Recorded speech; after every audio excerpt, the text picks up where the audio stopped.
19,763. That's the number of foreclosures the lenders began to file at the end of this year. And according to the World Population Review, South Dakota, North Dakota, and Vermont are the states leading those numbers. With all those crazy numbers, what can we possibly expect? Will the end of this year come with massive foreclosures? What about next year? Curious to find out? Stay tuned. Welcome to Nova Rise, your channel for financial education. In here, we cover anything related to real estate investments, the stock market, precious metals, and small business. For those who are new to real estate, the concept of foreclosure refers to the following. This is the activity that lenders take once they stop receiving payments from homeowners. Because the lenders loan homeowners their money to purchase the property, they expect the payment in return. So when they stop receiving that payment, they have to take care of things. And the way they do it is they go to court, they file a petition to foreclose on a home so that they can take that house and sell it in the open market. And with whatever they made from that sale, they're going to use that to liquidate the debt that's being owed. Now, what everyone has been waiting for, will there be a surge in foreclosures at the end of this year or the beginning of next one? There's only one way to find out. And here is what the experts at Forbes are saying. Lenders began foreclosures on 19,763 properties nationwide in September, down 5% from the previous month and 21% from a year ago, according to real estate data firm Adam. Completed foreclosures also decreased, with real estate-owned properties, or REOs, dropping by 9% compared to the previous month and down 21% from a year ago. REOs are homes that didn't sell at foreclosure auction, with mortgage lenders ultimately taking possession. Third quarter stats also show dips in foreclosure activity with foreclosure filings, meaning the beginning of the legal process a lender undertakes whenever misses multiple mortgage payments, declining 2% from the second quarter and 13% from a year ago. Now, you will notice that this article makes reference to only the third quarter because at this point, 2024 is not over yet. So in order to get the full year's worth of data, meaning all 4 quarters, you will need to wait until the end of January of next year, if not the beginning of February. So in order to make an informed decision, we have to work with the data that we have. Foreclosures seem to be decreasing, but it could change. While this latest data suggests a potential downward trend from the remainder of 2024 and beyond, experts remain vigilant, monitoring multiple economic variables that can introduce stress in the housing market. Moving forward, we anticipate foreclosure levels will stay relatively low, but there could be localized increases in areas struggling with affordability or other market pressures. This is why I highlight over and over again that you need to study real estate from a local perspective because the U.S. is a pretty big country, 50 states, and not all states will process information the same. They will not process economic data the same. And even within the same states, you will see cities performing differently. Some cities might be doing great and some of the cities might not be doing so great. That's why you need to look at information in a localized way. So the fact that you heard South Dakota, North Dakota at the beginning of this video, it doesn't necessarily mean the entire country it's going on to foreclosure or it's being devastated by foreclosure. In fact, Florida is one of the states that had been in the news the most, and yet is one of the states with the least amount of foreclosures this year.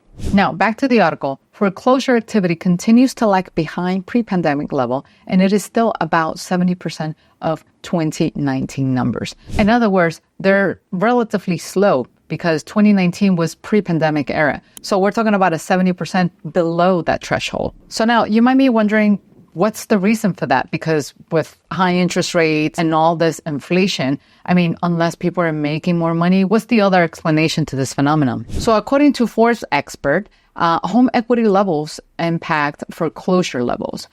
They go on to explain that a significant factor contributing to today's comparatively low levels of foreclosure activity is that homeowners, including those in foreclosure, possess an unprecedented amount of home equity. Now, because we have people from all levels, I want to make sure you understand the concept of home equity. So home equity, it's basically anything of that home that belongs to you that's paid out with your money. So to illustrate, let's assume this is your house, right? Let's say this is your down payment. So this down payment is your home equity. Then over the years, you've been paying out that debt. And whatever is it that you pay towards the reduction of that debt, that helps you accumulate more home equity. But there's another factor, and that's market appreciation. So home values typically go up over the years. So between the time that you bought the house to today, your house might have increased in some value. So that increase is also your home equity. And according to Forbes, homeowners with mortgages saw a collective increase of 1.5 trillion in home equity, lifting total net homeowners' equity to over $17 trillion in Q1 2024, the highest figure since late 2022. Meanwhile, more homeowners are getting richer as home price growth surges.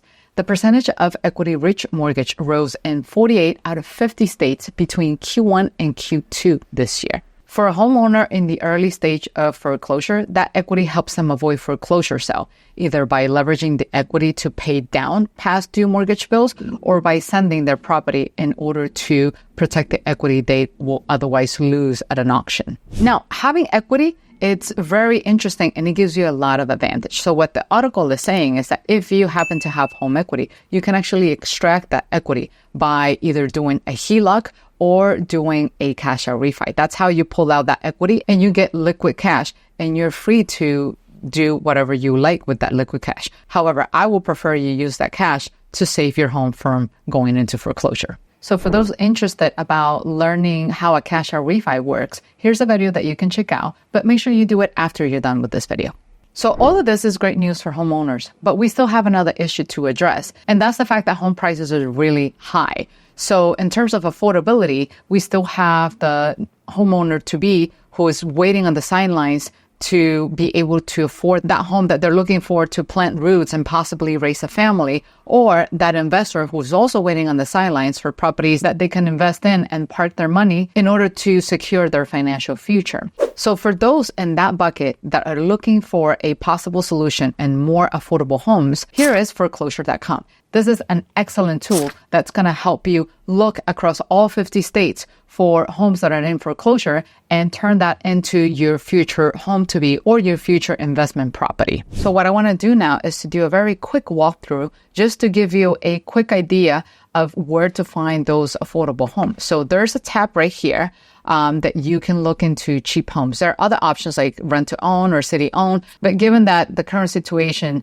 demands more affordable homes, let's look into the cheap homes category, right? And so you have the option to put a zip code, whatever you are. And then there's a variety of ranges, somewhere between under 10,000 to 60K. So let's say you're interested in looking for a place in Florida that is under $60,000. And here's a list of 7,816 results. You have a variety of properties going from mobile homes all the way to single family homes, as you can see here. Now, if you don't want to go for places that are that cheap, you have the option to go into other properties in different areas. And so when you hit on the buy tab, you have the option to go to different foreclosures. So let's go into the Florida foreclosures. And here you'll find a range of properties that are above that $60,000 range, way above, but will most likely be more affordable in those areas that you're looking at. So we have a house here in Orlando, there's another one here in Fort Fees, there's another one in Tavares in Florida, Ocala, Florida. So the options are out there. And the beauty of this is that foreclosure.com has agreed to provide us with a special link for the Nova Rise audience, so you can access the foreclosure.com membership at a discount. What does that get you? Well, it's very easy. You see a property that you like, but you will want to check those details. And the details is not really available. So you will have to sign in. And that's when the link comes in. This page is extremely helpful because as you scroll down, you not only see the details of this property in itself, but also recommendations from nearby properties. And they give you the stats about the area, things that you should know. There's a tool that works as a mortgage calculator, and it shows you the different stages in the foreclosure timeline, whether the house has been in pre-foreclosure, whether it's already hit the auction, or has already been bank owned again and sitting in the foreclosure pile. Wish you the best of luck in finding that home, whether you are a future homeowner or a future investor. And here's the link, once again, down in the description below or in the chat section. See you in the next video. Take care. Bye-bye.